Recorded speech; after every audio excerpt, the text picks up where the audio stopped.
ஒழுங்கு அக்ஷா பள்ளி.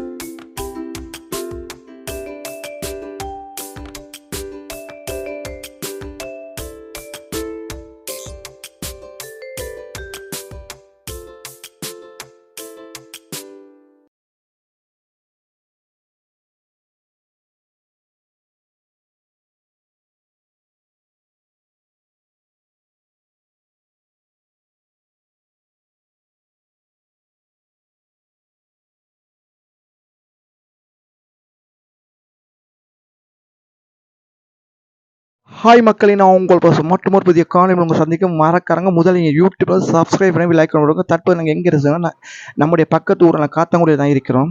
இந்த ஊரில் தான் மக்சூதுல் அக்ஸா பள்ளிவாசல் கட்டியிருக்காங்க. பலஸ்தீன் உள்ள மக்சூதுல் அக்ஸா பள்ளியை போன்று இங்கே கட்டியிருக்காங்க. அவ்வளோ அழகாக இருக்கு. பள்ளிவாசல் உள்ளே நுழைந்தால் எழுத்துக்களும் சரி, வர்ண பூச்சிக்களும் சரி அவ்வளோ அழகாக இருக்குது. அவ்வளோ பிரமிக்க அவ்வளோ அழகாக செஞ்சுருக்காங்க. ஒவ்வொரு வேலைப்பாடும் மிகவும் அழகான முறையில் நுணுக்கமான முறையில் செஞ்சுருக்காங்க. அவ்வளோ அழகாக இருக்கிற அந்த பள்ளி பார்க்குற அனைவரையும் பிரேமிக்க வைக்கும். அவ்வளோ அழகாக இருக்குது இந்த பள்ளி. இந்த பள்ளிவாசலுக்குள் மின் விளக்குகளும் சரி, தூண்களும் சரி அவ்வளோ அழகாக வடிவமைக்கப்பட்டு அவ்வளோ அழகாக இந்த பள்ளி நேர்களே.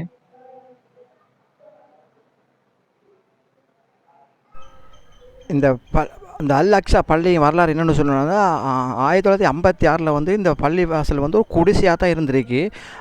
அதுக்கு பிறகு இது எப்படி ஆகிடுச்சுன்னு சொன்னால் அதுக்கப்புறம் மர்கஸாக இருந்து, அதுக்கு பிறகு ஜும்மா பள்ளியாக இருந்து, அதுக்கு பிறகு 2010 இந்த பள்ளி உடைக்கப்பட்டு மீண்டும் இந்த பள்ளியை உடைச்சி தான் அதுக்கு பிறகு அல் அக்ஸா பள்ளியை உருவாகியிருக்காங்க. பலஸ்தீனில் உள்ள பள்ளி மையத்தை அந்த பள்ளி உருவாக்கப்பட்டிருக்குது. அதே வடிவத்தில் அதே மெப்போட இந்த பள்ளி இருக்குது. அவ்வளோ அழகாக இருக்குது. இந்த கீழே விரிக்கப்பட்ட காப்பாட்டு கூட துருக்கியிலேருந்து வரப்பட்ட காப்பாடுன்னு தான் சொல்கிறேன். இந்த காப்பாட்டை கூட ஏன்னா அவ்வளோ அழகான முறையில் அங்கே வரப்பட்ட காப்பாடு தான் இதுவள் அவ்வளோ அழகாக இருக்குமா. 2 மாடியை கொண்ட பள்ளிவாசல். இந்த பள்ளிவாசல் 2 மாடியை கொண்டது. மிக அழகான முறை. அவ்வளோ அழகாக இருக்குது இந்த பள்ளிவாசல். பார்க்கறதுக்கு ஒரு பிரமிக்கும் அளவுக்கு அவ்வளோ அழகாக இருக்குது.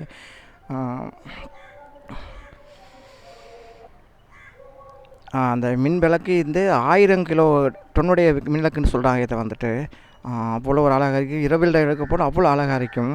இவ்வளோ அழகாக இருக்கும். மாப்பிளால் பாதிக்கப்பட்டது தான் இவ்வளோ அழகாக இருக்குது. பாருங்கள் நேர்களே,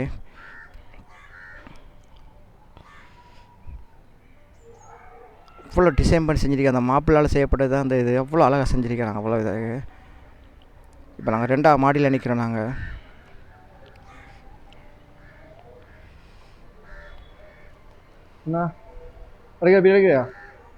போகிறோம். வெளியூர் மக்கள் தான் நிறைய பேர் வந்திருக்காங்க. அந்த பள்ளிக்கு நிறைய பேர் இருந்து இப்போ அவங்கெல்லாம் நீக்கி தான் நாங்கள் அந்த வீடியோ எடுக்கிறோம். அவங்கள எடுக்காமல் இன்னைக்கு தான் எடுக்கிறோம் அந்த வீடியோவை. இவ்வளோ டிசைனாக ஒவ்வொரு கதவுகளையும் இவ்வளோ டிசைன், ஒவ்வொரு தூண்களும் இவ்வளோ அழகாக செஞ்சுருக்காங்க. மின் விளக்குகள் அவ்வளோ அழகாக இருக்கு.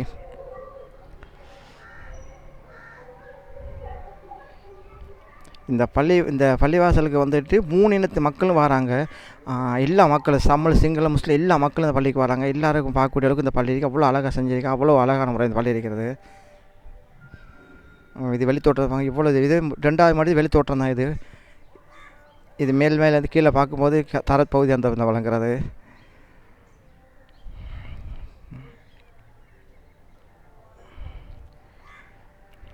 இவ்வளோ அழகாச்சு. இவ்வளோ மாப்பிள்ளாலே செய்யப்பட்டது தான் இது முன் தோட்டம் தான். மேலே எடுக்கிற வீடியோ வந்து முன் தோட்டம். இது பேரிச்சம்பழம் மரம் இருக்கிறது.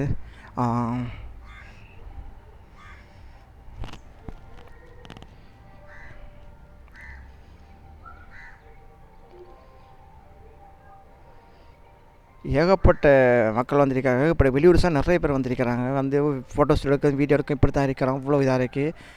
எல்லா இன மக்களும் வந்து தான் இருக்கிறாங்க. அவ்வளோ கிரோடாக இருக்குது. ஏன்னா அந்த கிரோடை நீக்கி தான் இந்த வீடியோ எடுக்கிறோம்.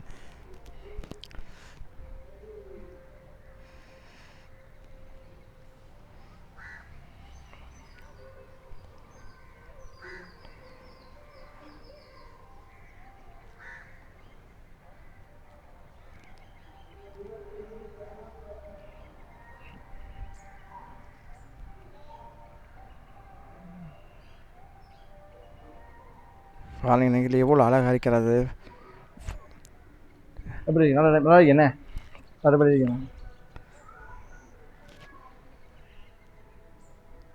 மின் விளக்கை பாருங்கள் இவ்வளோ அழகாக இருக்கிறது. ஒவ்வொரு டிசைனாக ஒவ்வொரு விதவிதமான முறை வச்சுருக்கேன். இவ்வளோ அழகாக இருக்குது. எமக்கு வந்துட்டு பழசிறு போனால் கூட இப்படி இந்த பள்ளி உள்ளுக்கு நின்று பார்க்கல. ஏன்னு சொன்னால் இப்போ உள்ள பிரச்சனை காலத்துக்கு வெளியே தான் பார்த்தேன், உள்ளுக்கு பார்க்கலாம். அன்றைக்கி போனால் 10 லட்சம் சொல்லிச்சு போனால் கூட இப்போ இப்படி எங்களுக்கு உள்ளுக்கு வந்து பார்க்கலாம். ஆனால் இப்படி பார்க்க நம்ம காத்தாங்குடி தான் போகணும். காத்தாங்குடி போனால் தான் அல்லாக்ஷா பள்ளி உள்ளே போய் அழகான மாதிரி பார்க்கக்கூடிய அளவுக்கு இதை மாதிரி தான் பலஸ்தீன பள்ளின்ற மாதிரி எனக்கு தெரியும். ஏன்னு சொன்னால் இதே மாதிரி தான் பலஸ்தீன பள்ளிங்க. ஆனால் இதில் இன்னொரு வித்தியாசம் சொல்கிறாங்க சொன்னால் பலஸ்தீனில் மாடி இல்லை, ஆனால் இங்கே வந்து மாடி 2 மாடி வச்சு கட்டிக்க அந்த பள்ளி கட்டிக்காங்க. ஏன்னா பலஸ்தீனில் வந்து மாடியில் ஒரே இதாக கட்டிக்கிறாங்க. இது 2 மாடி கொண்டு கட்டணும்னு சொல்கிறாங்க. ஆனால் அவ்வளோ அழகாக அவ்வளோ வேலைப்பாடு அவ்வளோ அழகாக செஞ்சுருக்கிறோம். அவ்வளோ வழிபாரிக்க பாருங்கள் நேர்களே. நீங்களும் காத்தாடி வர அந்த பள்ளியை கண்டிப்பாக பாருங்கள். ஏன்னா அவ்வளோ அழகாக இருக்குது. அவ்வளோ அழகாக ஒவ்வொரு தூண்களும் சரி மின் விளக்குகளும் சரி அவ்வளோ அழகாக இருக்குது பள்ளி. வேறு லெவலில் இருக்குது. அப்படி இருக்குது பள்ளி. ஆனால் யாரும் வரலாம் அந்த பள்ளிக்கு. யாருக்கும் இந்த இடத்துல அனுமதிக்கு எல்லோரும் வந்து அந்த பள்ளியை பார்க்கலாம். இனவாதம் இல்லை, எல்லோரும் வந்து அந்த பள்ளி பார்க்கலாம். இந்த பள்ளி கட்டப்பட்ட வரலாறு சொல்லி என்ன துருக்கி, ஈரான் இப்படி நிறைய நாடுகள் வந்து எங்கள் பள்ளி கட்டுறது பொருட்கள் கொண்டு வந்திருக்காங்க. நிறைய வெளிநாட்டு கொண்டு வந்து கட்டப்பட்ட பொருட்கள் தான் சொல்கிறாங்க. இவ்வளோ அழகாக செஞ்சுருக்காங்க. ஒவ்வொரு வேலைப்பாடும் ஒவ்வொரு விதவிதம் பக்குவமாக செஞ்ச மாதிரி இருக்குது. அவ்வளோ அழகாக செஞ்சுருக்காங்க அந்த பள்ளியை. அவ்வளோ அழகாக கட்டியிருக்கிறாங்க. கண்டிப்பாக நீங்களும் காத்தாக்குடிக்கு வந்தால் கண்டிப்பாக அந்த பள்ளியை பாருங்கள். நிச்சயமாக பாருங்கள். என்ன சொன்னால் அவ்வளோ அழகாக அந்த பள்ளியை கட்டப்பட்டிருக்கு. அவ்வளோ அழகான பள்ளியை உண்டு. தூரத்தில் வரவங்களுக்கு தங்கு வசதிக்கு ரூம்களும் இங்கே செஞ்சு வச்சுருக்காங்க. ஏன்னா தூரத்தில் வரவங்களுக்கு இங்கே நின்று பார்க்கறவங்களுக்கு ரூம்களும் எல்லா வசதியும் செஞ்சுருக்காங்க.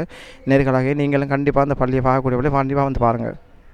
உண்மையிலே பாராட்டுக்குரிய பள்ளிவாசல் என்று சொல்லலாம். இந்த பள்ளிவாசலுக்கு கூட மக்சுல் அக்ஸா என்று தான் பேர் வச்சுருக்காங்க. நேர்களாகிய நீங்களும் காத்தாங்குடி போனால் கண்டிப்பாக போங்க. போனால் இந்த பள்ளிவாசலை பார்த்துட்டு உங்கள் கருத்துக்கள் என்ன மாதிரி எனக்கு தெரிவிங்க.